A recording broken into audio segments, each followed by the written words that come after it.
Welcome back, it's Seth here. Today, I want to discuss a trend that we're seeing in the Canadian condo market.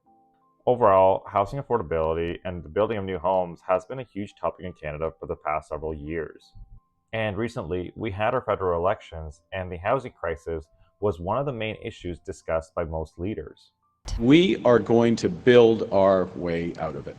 Mark Carney's policy would make Ottawa directly involved in building homes. We will not forget that young 36-year-old couple whose biological clock is running out faster than they can afford to buy a home and have kids. This is one piece of the solution to keep the dream of home ownership alive, to give people access to a low interest loan.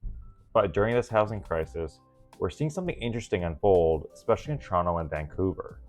And that is that condo sales are suffering severely, even though Canada is in a housing crisis. This is an interesting trend that we're seeing, and you may not be aware, but this is a big issue and it's only getting bigger. But before I dive deeper into this topic, please hit the like button down below, and if you haven't subscribed, please subscribe to help grow our channel. Now that you hit the like button, let's dive in. So to start off, I'll give you guys some background. Condos are seen as a more affordable option for first-time home buyers and investors who are looking to get cash flow without shelling out a lot of money for a detached home. So cities like Toronto, where the average price of a home is over $1.1 million, and the average price in Vancouver, which is over $1.2 million, condos are seen as a better choice, as the average price of a condo in Toronto is $678,000, and in Vancouver, it's around $763,000. And especially in the early days, if you were able to get a pre-construction, they were even a lot cheaper. So because of the high average price of a home in Toronto and Vancouver, condos became a popular choice, especially in 2020. In fact, in 2020, condo development has surpassed single detached houses, with approximately 41% of new residential builds being condos and around 38% being single detached houses. So by 2020, you were seeing a lot more condos being built in Toronto, Vancouver than detached homes. And because of this, we saw some really nice condos that were being developed, such as the Liberty Tower Market and 485 Wellington Known. Then in Vancouver, we saw Basalt by Penny Farthing and the redevelopment of Army and Navy property on West Hastings. However, recently, we're seeing the total opposite happen. CBC has reported that condo sales in the GTA have tumbled in April, with a 30% decline year over year. And in Vancouver, condo sales slipped by 20% in April compared to 2024. That's really steep.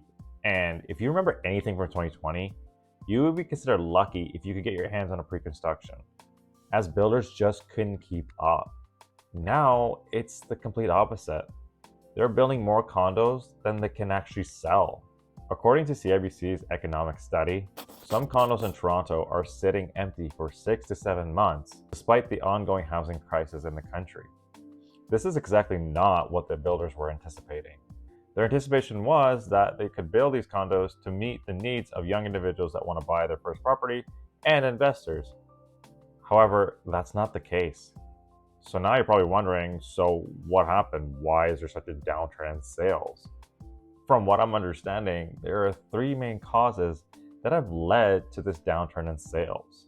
The first one is that we are experiencing higher interest rates. During the time of COVID-19, we saw the lowest interest rates in history. An individual in 2020 could get a mortgage for less than 2% interest rate. And even HSBC unveiled the lowest interest rate in Canadian history, where they offered a 5-year high ratio insured variable rate of 0.99%.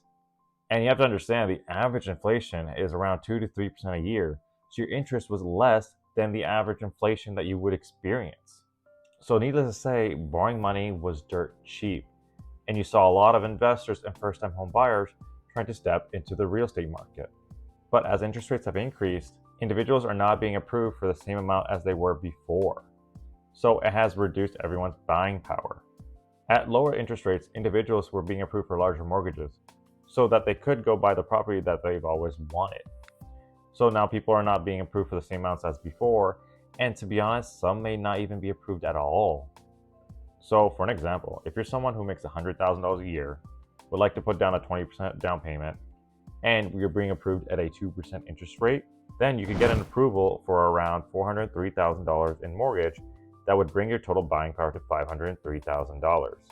But now if we keep all the variables the same, except we change the interest rate from 2 to 5%, then the same individual can only borrow up to $113,000, which brings their total buying power to $391,000. That's almost a difference of $110,000. So now first-time home buyers and investors would have to pull this $110,000 themselves to buy the same property that they could buy in 2020. So overall, with this increase in interest rate, this has reduced everyone's buying power, thus limiting the buyer pool. So now the second cause of declining sales is that there's just too much supply. The builders just overestimated the demand for these condos based on prior years. And to be fair, it kind of makes sense why the demand for these condos has literally fallen off a cliff. As more of these condos are being built, they're just getting a bad reputation. Many individuals are saying that sizes and layouts of units available leave a lot to be desired. Condos in Toronto with an average floor plan of 650 square feet are often referred to as shoeboxes in the sky. I personally have visited some of these condos, and I 100% agree with the statement. To me, it seems like that the builders wanted to build as many units as they could to make the most money, without really understanding what people really want in these condos. Most individuals are not going to want to spend up to $700,000 on a 650 square feet condo. To me, that's absolutely absurd amount of money for such a small place, especially for someone that's looking to start a family. The builders should have focused on having proper layouts for these condos by providing more living space, 2 to 3 bedrooms, and maybe even a balcony. However, it seems like it was all overlooked just so the builder could make more money. And the last cause of these declining sales is economic uncertainty. This is what I would really say has put the nail in the coffin. In the current economic environment, there is just so much uncertainty. We have no idea what will happen tomorrow. Currently, there's a new report every day from banks and firms confirming that Canada is headed towards a recession and that it will not be a pretty one. With a recession looming, consumer confidence decreases significantly. This results in individuals to spend less money, and you see an increase in unemployment rate. And already we're seeing an increase in unemployment rate. As the month of April, unemployment rate has already increased to 6.9%. Also, what is really impacting the Canadian economy is the US tariffs. We're going to be a tariff nation. We're going to put tariffs. 100, 200, 2,000% tariff. 100% tariff. Tariff. My favorite word. Tariff. The most beautiful word is the word tariff. Music to my ears. And it's a tax that doesn't affect our country. There is so much uncertainty on what the US will do tomorrow, as the Canadian economy is very much tied with the US economy. So businesses are already experiencing a huge blowback from the tariffs. And even if the tariffs were lifted tomorrow, it would take a while for these businesses to recover. So with this level of uncertainty, people are not willing to shell out $700,000 to buy a shoebox in the sky. And for my personal thoughts, these three factors have created a perfect storm for the condo market. And in my opinion, I really do think this is just the beginning. If a recession does hit Canada later this year, you're going to see a lot more individuals spending less money, and a lot more jobs will be lost in the coming months. So if these condos are already sitting on the market for 6 to 7 months, I anticipate that this timeline will only increase in the future. So if you are someone that was looking to purchase these condos, do your research first and make sure that you're buying for the long term and not for the short term. There's just too much volatility and we have no idea which way the condo market's actually gonna go. As for myself, I am staying away from the condo market and real estate as a whole for now. But I will be closely following the real estate market because I do think that there may be good opportunities that may be coming up in the next year or two, especially in the GTA and Niagara region. But right now, there's just too much volatility.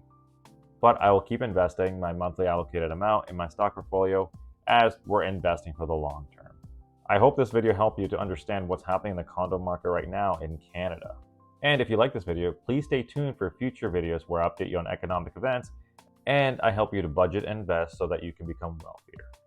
So until next time, remember to keep investing.